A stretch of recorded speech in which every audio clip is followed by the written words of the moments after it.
actually, I don't know if anyone said this before, but the original plan for the Bop House, at the end of 2024, 8 girls came together and created not only the biggest thing to ever happen in the OnlyFans industry, but one of the biggest content houses of all time. These girls had TikTok in a chokehold and got millions of views on every platform you can think of, as well as making a fuck ton of money on OnlyFans. I'm gonna tell you how every detail was thought out to make them all millions of dollars combined. And I'll be here to get to the bottom of the true, unfiltered story of the Bop House. So for those who don't know, take me back to the beginning on how you got involved with the Bop House. Okay, I wanna say before I get into it, I am not using this video to say that the Bop House was my idea. It was not my idea. I'm not taking credit for the majority of it. I was a minority partner in it because of managing Camilla and Julia. To take it way back, me and Camilla met 2 years ago. Me and Cole were doing YouTube together. She wanted to grow on OnlyFans. We saw a lot of people doing the same content we were making on YouTube to promote OnlyFans girls, and we were like, hey, I think we can do this. We ended up helping her out with content and taking her from $10,000 a month to $150,000 a month on OnlyFans in the first 3 months, and then that kind of started our entire journey. 2024,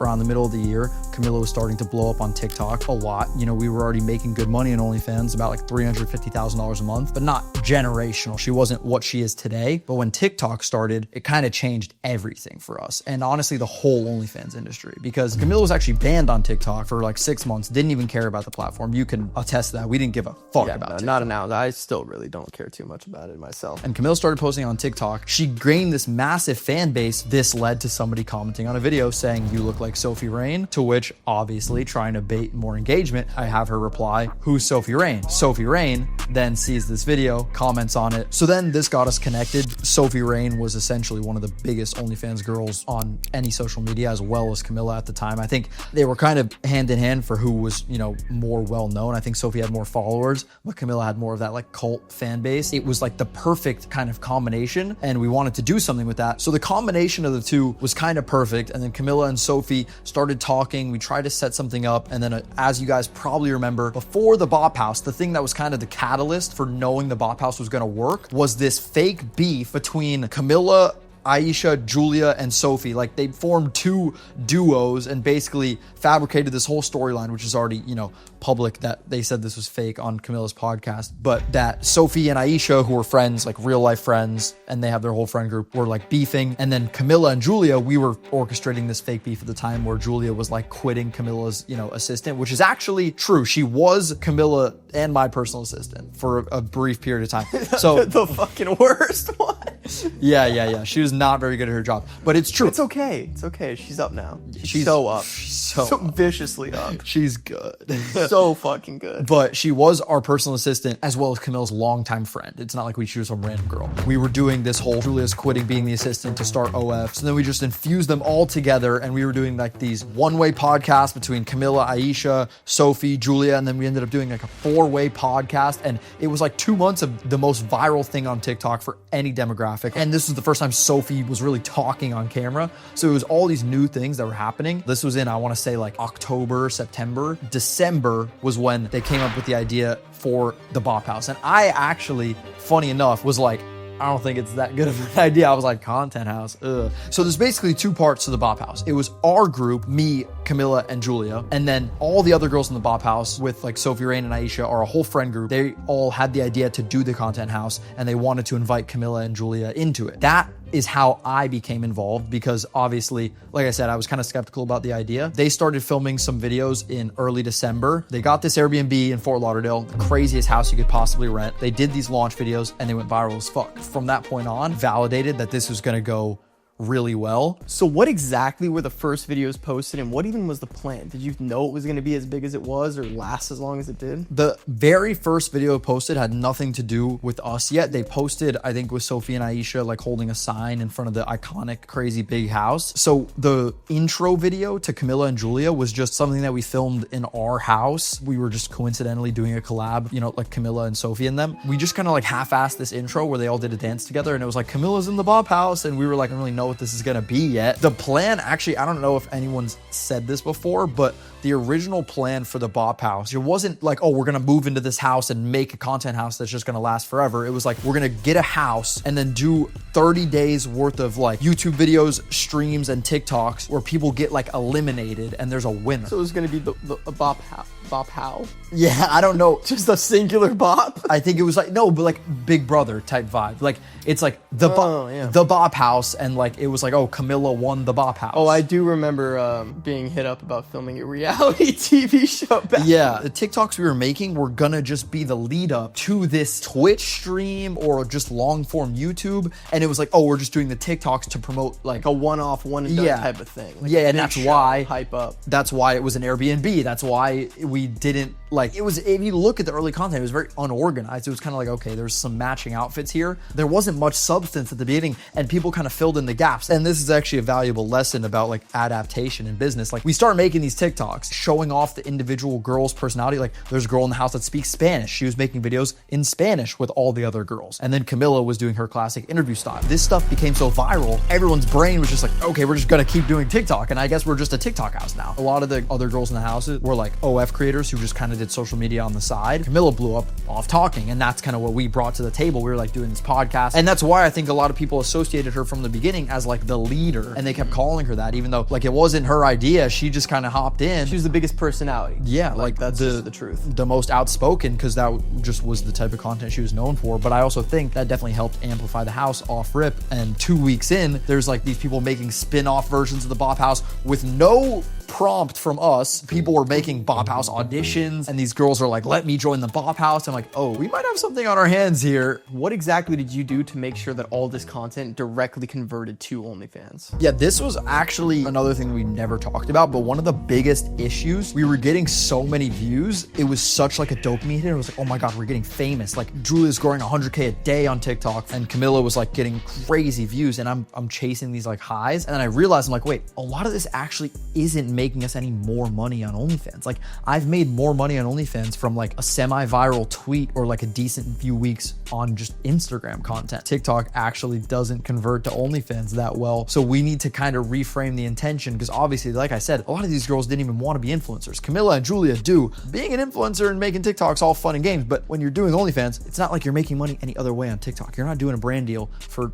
Mr. Clean shampoo or whatever the fuck. Like, you gotta convert the fans to OnlyFans. And around like a month and a half in, it was like we just created the most viral thing on TikTok, but didn't substantially increase any of our money on OnlyFans in regards to Camilla and Julia. Obviously, that's what the data I'm looking at, but I knew from everyone else, we were all talking, and the other girls like sharing the same data points. Like, yeah, not really anyone's making more money on OnlyFans, even though we're all more famous. I, went back, and that's when we dropped videos, Camilla asking everyone how much money they made last month on OF. It was like brought in the psychology of like, okay, direct CTA, talk about the platform, reintroduce this to the content. I mean, that's something that we obviously teach to managers too, like the importance of just like directly promoting the OnlyFans and just like harping on it. And that's, I guess, something that you essentially overlooked at the beginning. I was like, yeah, we just 5 million views on a video of her lip syncing. She's an attractive girl, right? Surely it just makes money. But no, the demographic is quicker dopamine, potentially too young to indulge in that type of content, or like just a girl who doesn't want to pay for that, and they just end up liking these girls for their personality. We started December 15th, January, February.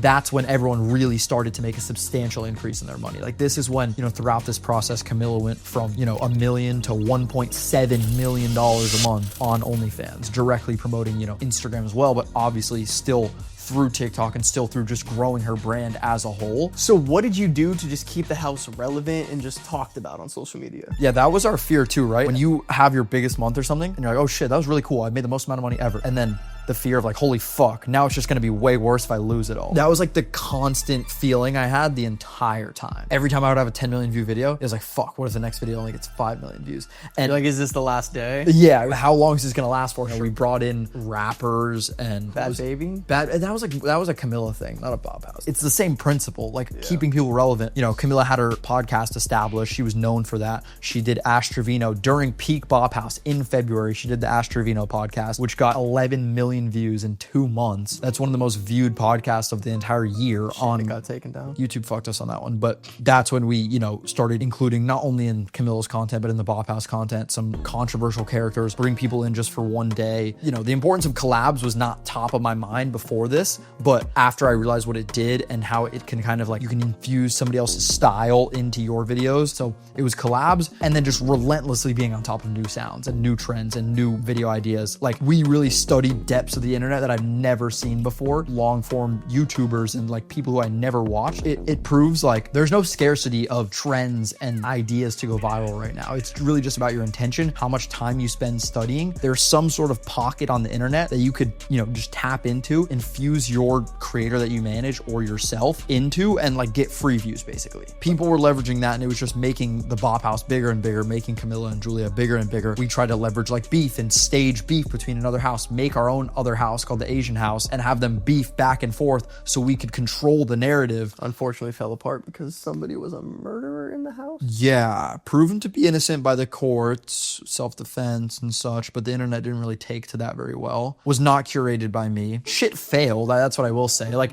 there not everything worked. It wasn't like it was this massive play. Fluctuation is fine, but what you don't want is like massive spike in the trenches. And then you're just fighting for that massive spike again. You want to have, in terms of revenue, views, notoriety, everything, you want to have a spike and then a little dip and you stabilize, and a spike and then a little dip and you stabilize again, right? You don't want to just spike and then straight back down. That means that you're doing something wrong. Was there ever a time that you kind of thought like it was fading out and maybe got like a little nervous or scared? Or well, towards the end there was a very clear distinction, and like everyone kind of wanted to go in their own direction. When something like that happens and people's brains aren't in the one thing, like it was the first like 3 months, it was like sick. This is the coolest thing anyone involved has ever done. Like we were all thinking about that. Like I was so fucking happy. I was like, I grew up watching fucking FaZe Clan, fucking Clout House, all this Hype House, all that. Like it was like my dream to be in one of these. Obviously in the past, like, I was not personally in the Bop House, but I felt like it. I was in this content house every day grinding, and I was like, holy fuck, like we are the current day that like everyone's watching this right now. This is so fucking cool. There was girls who were like, hey, I low-key don't fuck with this. I'm not gonna show up anymore. And it was like, cool, fine. We got kicked out and banned from the first Airbnb we were filming at, and it was like, damn, so it hits less hard because that house was fire. We go to the second house, some guy breaks into the house and starts jerking off on the fucking second floor. Not that we were even living there, but it was just this Airbnb they were staying at for the week. Jerking off? Yeah, he took a picture of himself jerking off in the backyard with his dick, and he sent it to one of the girls' OnlyFans. I did not know that. Yeah, he went to jail. So that was a really fucked up situation. And there's all these things that kind of drove some of the creators away from it. Like I said, it was basically comprised of one friend group and then Camilla and Julia. Cole showed up sometimes, plus like other people in our group. That friend group all kind of like operated on the same timing. They wanted kind of like just to move on, go in their like solo careers. They were kind of like over the Bop House. They're like, again, right? This was only supposed to be a 30-day thing. How long are we going to drag this out for? Camilla actually just stepped away behind the scenes and then announced that she left. And then Julia obviously followed after. Do you think like current day, the Bop House is kind of like falling off or fizzling out? I think it's not as viral, but not because anything like went wrong. I think it's literally just because, I mean, it's not my project anymore. I'm not involved in it at all. It's really just the intention. Like when everyone's intent was there and it was hot and it was new, it was really viral, it was really hot. And it's like the energy of just the house. Yeah, it's like the energy. Hyped, People's excited. vibes, you can tell. Like, it's not like, it fell off. It was like, no, all the girls in the house, like fucking Sophie Rain is Sophie Rain, bro. Like these girls are making millions of dollars. They're all fine. And they all have a way higher ROI play of just focusing on their own content. It was back in the day. It's just not the same thing. So what are some key takeaways that made the Bop House work so well, and how somebody could replicate it if they wanted to? The most valuable way for me to position it is not like, oh, we got lucky with the Bop House and that's how everyone makes money. Like, no, they were all making money before. The core systems that built the Bop House are actually what builds 99% of OnlyFans creators and just creators in general. Unmatched and unrivaled consistency in posting, like 3 to 4 times a day on every single account, Instagram, TikTok, not to mention Snapchat, 100 snaps a day. We were firing on every single cylinder. I was, at least for Camilla and Julia, to literally take advantage of this opportunity while it was there, right? I knew something was in front of me. Like I knew what we had was not just like, oh, it happens every day. We end up being the most viral thing on the internet. It was like, no, I'm gonna fucking capitalize on this. I think this is a good way to say it. Camilla actually said this on the Impulsive podcast. And this is like one of our main content philosophies. Like if something is fucking working, or if you do an abstract video randomly and it works, don't just be like, oh, I had one banger. What exactly made that video do well? And fucking learn that and rinse and repeat it until it fucking dies. Whether it's something as simple as like just using the same sound over and over again, go back to the Bop House account, go back to Camilla's account during that day. There were some sounds that we used 30 times. I swear to God. Bonje dobro now. Oh, it's a tango shot. It's a bonje dobro. Like those sounds like that and replaying these and redoing them were the backbone of the entire fucking operation. I still think that's one sound is notoriously known as the Bop House sound. And that's literally what you just said. That's the psychology behind it. These sounds were used so much by us, and we were the main, viral things on the sound, that the Bop House was known and branded with these things and these contexts. Like, oh, when it's this sound, that means there's somebody going to be revealed, and we did that sound. A girl can make a video with that sound with the word Bop House in it, and without even remotely being part of it, and pull somehow a couple more K on TikTok. Those little pillars of context, which I always talk about in our videos about building a creator individually, is the same thing. You have to continue to try new things, continue to experiment, but then once you have one thing that works, you implement that with insane consistency. Like, say you're trying 3 sounds a day. One sound should be the same sound every day because that's the one that's high performing, and the other 2 you leave as a variable. And then when another one works, you keep that one every day and try another one as a variable. And when you have 3 that work, you kick away the old one, you do the new 2 ones, and you continue to try to find more. So that mindset is like the most important thing I learned out of this. And if you could take anything from it, obviously also the lesson about how we had a shit ton of views and we're making no extra money. So intentionally producing content and doing the right content, saying the right things to actually funnel to OnlyFans is massively key. And just being on top of the data, right? Like, you can get caught away just being viral, but pull up the freaking OnlyFans dashboard, especially as a manager. A lot of girls are not checking this day to day, especially if they're in charge of their own socials or pushing you to do certain ideas. You have to be like, hey, no, logically, we're making no money off this right now. We have to allocate our time elsewhere. And that's what I did essentially with Camilla and Julia in this position. It was like, no, we need to focus more on Instagram with this type of content because TikTok's all fun and games right now, but we're not capitalizing on this, as we should. So I think those are the 2 main lessons. Just rinse and repeat whatever the fuck is working, continuously experiment with what's next, be on top of trends, and just unmatched consistency. Never miss a day, multiple posts per day, story on that fucking account every single day. And I've seen people that we've trained with these methods go from 0 to making multiple 5 figures a month. What looks like ease from the outside because they just don't get paralyzed by overanalyzing all this shit. They put their head down and just execute, one foot in front of the other, get posts out, get sounds out. Don't worry about the little things. If the caption's not perfect, fuck it, do it again. Because we had shit videos, bro. Like, there was some videos that shit, and then we would have a video next to it that got 20 million views. Really, a video with like 5 million views was probably a piece of shit video that nobody watched, but just so many people came to the account because of the next one that had 20 mil that they all ended up going viral. So yeah, that's the story of my perspective from the Bop House and what I took away from it. Like I said, it wasn't my idea. I had a minority part in it. I was only involved because I was managing Camilla and Julia and doing their content at the time, but I still learned massive amount from it. It was fucking awesome to be part of something that was like the biggest thing in the internet at the time. I think I'm taking those lessons and we've implemented it into our own agency, and we've been able to have continued success with girls starting from brand new, unrelated to that, because of the lessons that I learned during that. So, I mean, like you said, we still do this to this day. And we also help a select amount of people start and scale their own agency completely from scratch. Imagine if you could download my entire brain and learn exactly how to blow up and build OnlyFans creators. We have years of industry knowledge managing some of the biggest girls in the space, and we want to give it all to you. If you're serious about learning more and managing OnlyFans girls, click the link in the description to access the OFM Inner Circle. This is a program with direct access to talk with us and not just a PDF like 99% of other people out there. We're extremely limited on who we accept, so book a call and see if it's a good fit.